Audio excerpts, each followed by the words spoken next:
Hey guys, welcome back to our channel. We are Velvet Devotion, aka Mr. and Mrs. B, and we are Christian worship leaders here in London, and we're here to help you to understand the creativity that God has put inside of you. We want to thank you for coming back, and we want to just apologize for our last video, the fact that we messed up our points. We're going to be starting from point number 6 this time, and hopefully we'll be getting it right.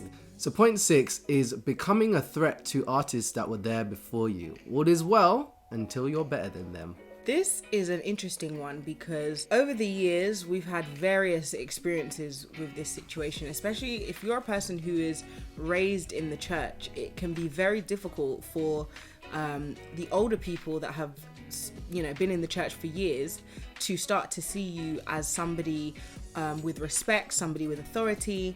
And oftentimes, if you're an artistic person, what you find is everybody is cool when you first start singing. They're like, oh my goodness, you're so amazing. Or you first start playing your guitar, or you first start doing your poetry, or you first start doing whatever it is you're doing. And then as soon as whatever you do becomes a threat to them, now you are a problem. You are a problem person. And it's interesting because as God moves you forward, you can find that there is a lot of resistance in the sense that people don't necessarily want you to change things because of the fact that they've been used to doing things their way a long time. But also they can start to say that you are a problem, that you are actually being a difficult person to get along with, that you're being awkward, that you're causing issues. And it's funny, we actually have a personal experience of this. So our personal example was a few of our younger members on our worship team, including ourselves. At the time when this incident happened, we were trying to affect positive change in our worship team, trying to, be more disciplined, be more focused, and just aim for a higher standard, aim for excellence, essentially. Basically, the leaders or the artists that were there before us, they weren't too keen on this. They were liking the way things had been, and they didn't feel like anything needed to change.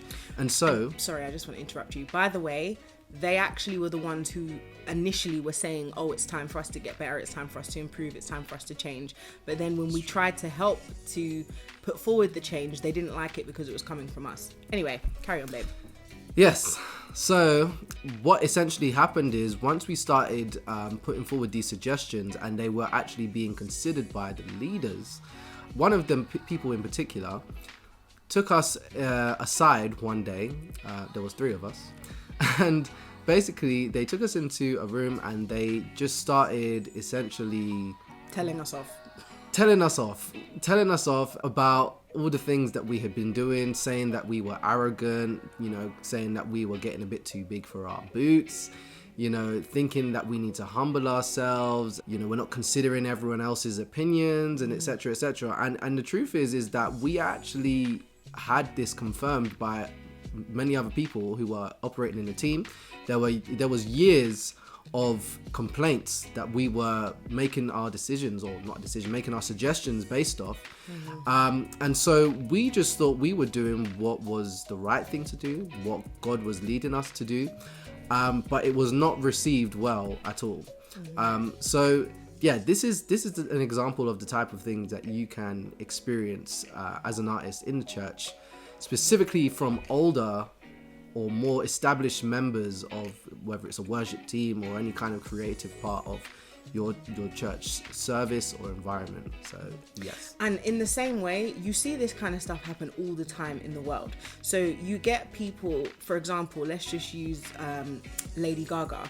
Lady Gaga comes along, she's very similar to Madonna. Madonna is threatened. Ariana Grande comes along, very similar to Mariah Carey is threatened. And if the artist really thinks about it, a lot of the time they realize that the person who's younger is not trying to do anything wrong, especially when you're in the church and what you're actually trying to do is just worship God and give him your best. And so it's funny because when you are in this experience as a Christian, as a young Christian artist, you feel that you are trying to do your best and that you're being attacked again. And it's fascinating because last week we were talking about being attacked for different reasons. And the truth of the matter is there are many ways that the enemy's going to try and come against you, and you have to understand whether you're a young person coming up or an older person who people are trying to push out because they think the young people are coming in and making things better. No, if you have been given the gifts to do what what God wants you to do, you have to understand that this is your calling, and you have to do what God tells you to do as long as he tells you to do it. Exactly. And as long as you're living according to scripture, you don't have anything to worry about. Yes. So, moving on swiftly. Point number 7, a lack of personal ministry. What you will find, and what we have found over the years with various artists, is a lot of artistic people within the church will tend to minister to other people, but nobody will minister to them. And this is a common problem across churches in general. And it's funny because it's not just a common problem across churches, it's a problem with artists in general. Because artists tend to be, maybe loud or bubbly, or just seem to be confident in whatever it is their gifting is, nobody ever actually asks them, are you okay? Are you having a bad day today? Are you upset about something? Do you need prayer? Do you need ministry? Do you need, help? And it's so funny because there are so many times when you're in a church situation, you will have the altar call or whatever it is where people are, being prayed for, and they will expect you to stay on the stage and play your instrument or to sing or whatever it is, and you don't feel like you can step down and actually, Well, not just you don't feel like, you're expected to stay there and set the tone for that altar call. So, yeah. And fortunately, Mr. B and I happen to be in a church where that is okay.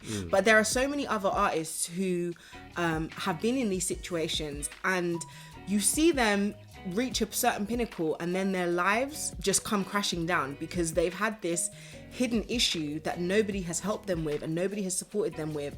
And instead of trying to understand why this person came to this breaking point, people just judge them. And a perfect example of this is Israel Houghton. Now, we're not saying in any way, shape or form that what Israel Houghton did in terms of him having an affair or whatever, we're not saying that that was right, and we're not trying to defend him. We're not even saying that anything about the state of his life now or his marriage now, because whether he's a Christian or not at this point is, that's up to him, his walk with God. But what we are saying is it's a very interesting thing that he was clearly an anointed man of God at one point.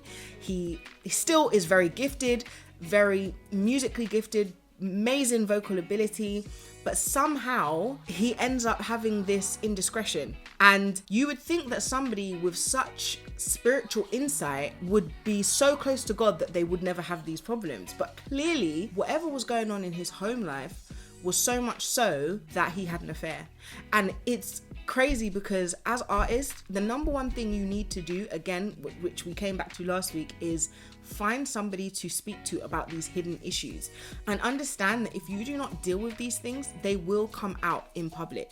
What is done in the dark comes out in the light, and it's sad a lot of the time because artists go through these things, and it's not that they set out to have these issues, but because they're in that place where they feel like, I need to be an example, they really feel like they can't talk to anyone about it, and then they are publicly humiliated and shamed, So that's something. When you are an artist, you need to know sometimes it's okay to ask somebody, what, can you pray for me? Can you pray that God helps me? Can you maybe meet up with me on a Tuesday? I need to have a conversation.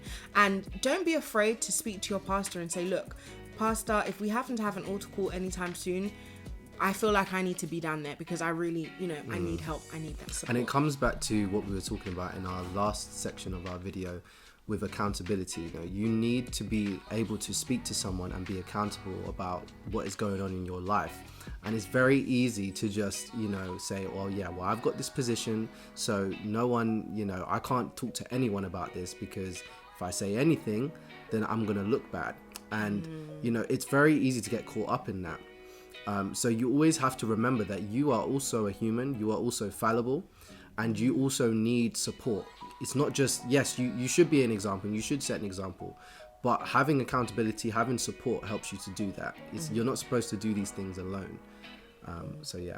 Absolutely. So point number 8, being used up, people taking advantage of your gifts.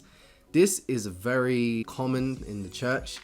And to be honest, I think it comes because we're Christian and because people assume, the goodness that's inside of us, they find it very easy, maybe without even thinking about it, to take advantage of artists.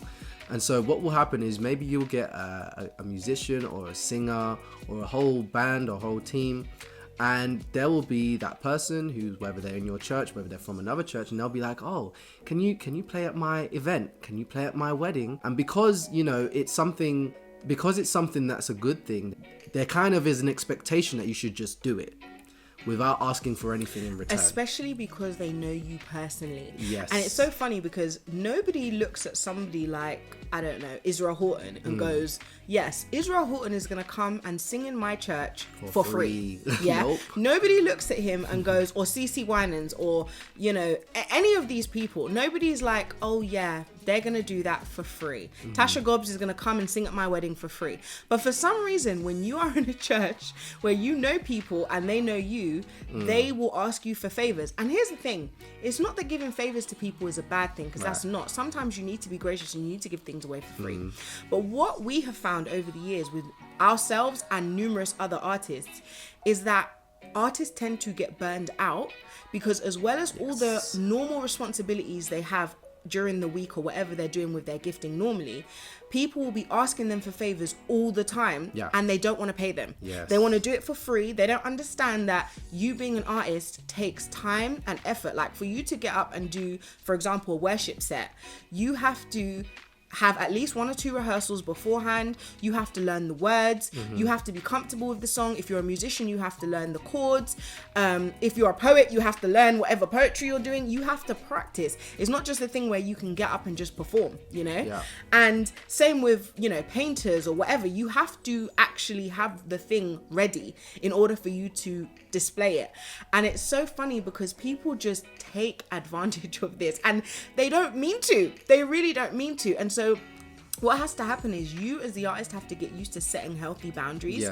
And what you should do, in our experience, we have started to say now, this is what we're going to say whenever somebody asks us to do a wedding, or this is what we're going to say whenever somebody asks us to do this. And you might even find that this happens in your church, on your worship team. People might just say, pastor, whatever, can you please get the worship team to come and do this for my family, and the pastor will be like, yes, because in his mind at that time, he's not necessarily thinking it's going to be a problem. And for him, it might not be a problem because he might not be on the worship team. Do you see what I mean? But it's a completely different experience for you when you have to get up early, do what you're doing, and it can be so, discouraging when you are trying to work hard and you're trying to do everything. People are asking you to do favors consistently, and then they don't want to even offer you any sort of payment or any sort of anything. And the thing is as well, you don't actually have to be in the music industry or anything like that to have this happen to you. You can just be a really kind, artistic person, and they will just think, oh, because I know you personally, this is, it's not an issue. A personal example of this, I've worked in childcare for over 15 years now. And there was one point when I had my own childcare business. And it was funny because what I noticed was that there were many people in the church who were willing to take their children to other childcare facilities and pay the same, well, not the same, more than what I would charge for my facilities. But because they knew me personally, they would be asking the question of, well, why is it this much money? What are you offering me for this much? And I would clearly say to you, this is what I'm offering you. It wasn't like some unprofessional situation. And it's so funny because I am in childcare, what I know that most parents wouldn't know is that when you take your child to those other childcare facilities, most of those people are not even qualified. Not only are they not qualified, they're super young, they're super, unspiritual, and you just paid that person double because you didn't want to pay me. And it's so funny because you don't necessarily think as the parent that you're doing that, but it's an issue. And that's just an example, not just in childcare, but people just do that in general. They will be like, yes, CeCe Winans is coming in here, I'm going to pay her top dollar. but you can have some cake at the wedding. Yeah. Or there'll be an offering for you, and be like, we'll give you something, you know. And a lot of the time they forget. Yes. They just happen to forget. Absolutely. And then it's kind of, you know, you feel kind of bad to ask them. Oh, you remember when you said you were gonna do this? You know, it's just awkward because really, the deal should have been made before you took the job on. You should have, you know, you should have been some agreement that, oh, we're going to get paid for this. Oh, there's going to be this for us if we do this. And at the end of the day, boundaries. set healthy boundaries. But at the end of the day, yes, this is God's work. But, you know, the Bible also talks about, you know, the workman is worthy of his hire. So, you know, yeah, is that the right quote? Yes, absolutely. So yes, swiftly moving on.